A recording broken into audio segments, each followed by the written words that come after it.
All right, so I'm going to talk about the lack of empathy, NPCs, and how that could relate to if you possibly have a fake soulmate in your life. So, here's a good list I found of signs of lack of empathy, and I found this to be quite true based on personal experience with people. Number one, monopolizes conversations, disinterested in you. So, they pretty much like what I found is they'll like take over the conversation to the point where like it's not a reciprocal type of conversation. You're forced to have to listen to their diatribe, and they're not interested in anything you really have to say. They're interested in your reactions about what they're saying, would be my takeaway from this one. Number two, indifferent to your successes and suffering. So, yeah, I mean, when somebody doesn't have any empathy, then obviously they're not going to give two shits when their things are going great or not so good in your life. In fact, if they're part of the cause of the suffering, I find personally that they generally will not take any responsibility whatsoever. They don't apologize. Number three, difficulty regulating their emotions.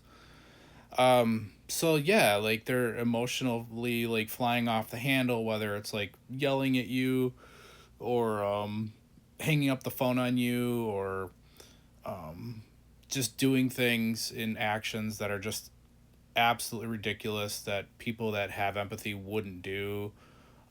Whether they're just like cheating on you or belittling you behind your back or in front of others belittling you, things like this.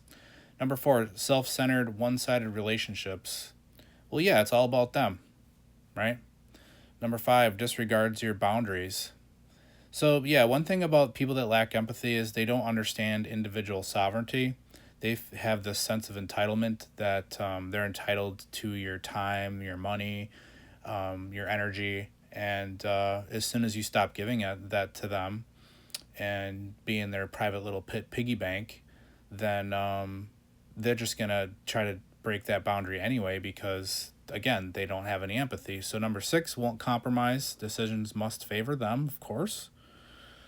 Of course. Trying to reason with somebody who, again, going back to number three, difficulty regulating their emotions, who's just operating out of emotions. They typically don't want to reason because whatever suits their emotion at the time is their reason. So their truth is subjective to them because it depends on how they feel about it. If they feel the one day about one thing and then their feeling changes the next day, then the truth that they tell themselves changes, and it's all based on their emotions. Number seven, never apologizes. I mean, maybe to get their way though. So if they see it as like a strategy to apologize to get something, you'll never get like a heartfelt, true soul apology from these people, but you will get strategized fake apologies. Number eight, lacks responsibility and regret for hurting people. Yeah, I mean, again, they don't care, guys. They don't frickin' care. It's just the bottom line. I don't know if it's genetic. I don't know if something happened in their life where they just don't care anymore.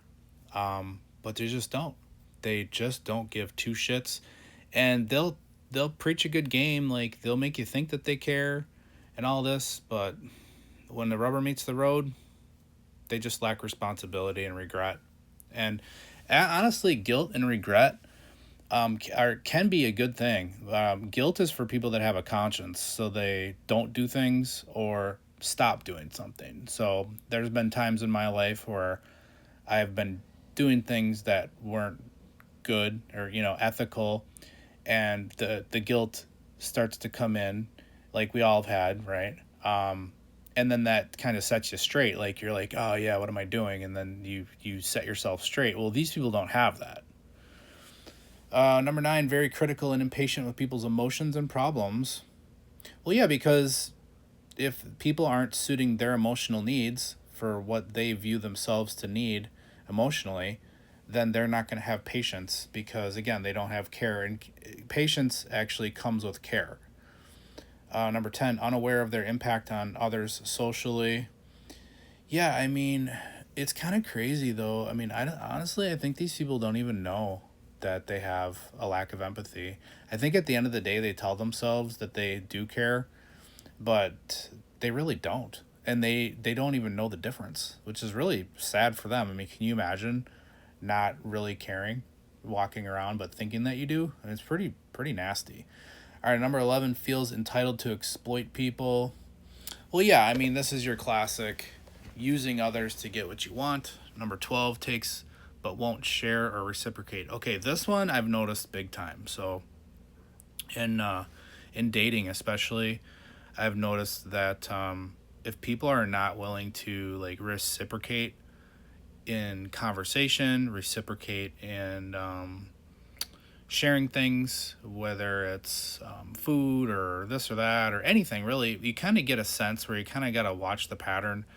If there's no give and take, like reciprocation, this person only knows how to take, I would say run.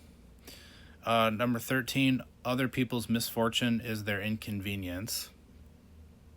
So, um, yeah, I mean, they don't care, guys. They don't care. They don't care. It's all about them. Number 14, treats service employees as personal servants. Well, yeah, because they're not interested in having a empathetic give and take relationship with somebody. They're only interested in themselves. They're almost like the mirror, mirror on the wall, evil queen type, where it's just all about them, and their servants are there for them, and that's that. And they're not the type of people to actually try to build relationships and have ethical, healthy relationships.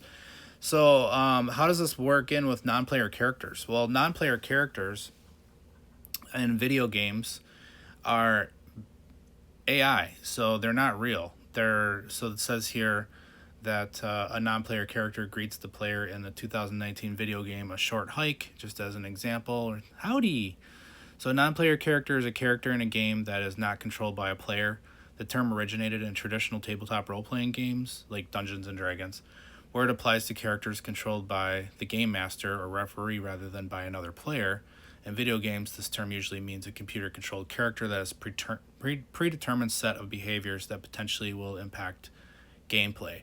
So I'm not saying that all people that lack empathy are NPCs, but I would say that there's a strong chance, because if there's no soul, if there's no essence behind this individual, and they're just like a matrix program running that's just doing some programmed thing that they're supposed to do, whether it's to greet you like this little duck here saying howdy, or maybe something nefarious, maybe something where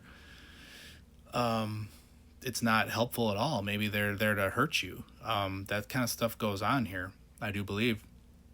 And so the odds are pretty high in my mind that when somebody is showing you a pattern of lacking empathy, that they very well could be an NPC. And worse, my last video I was talking about soulmates, and the worst thing that could happen to you is if you believe this person is your soulmate, and then you like marry them and you trust them and you give all your love and trust over to this person, and really they just turn out to be like the Truman Show, where he had that fake wife who she wasn't a real wife at all. She was just a actress acting for the Truman Show.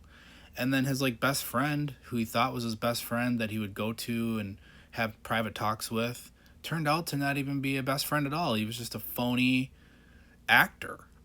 So I do believe that these NPCs can infiltrate as what you could believe is a soulmate in your life, and signs to look out for would be all these lists here of a lack of empathy.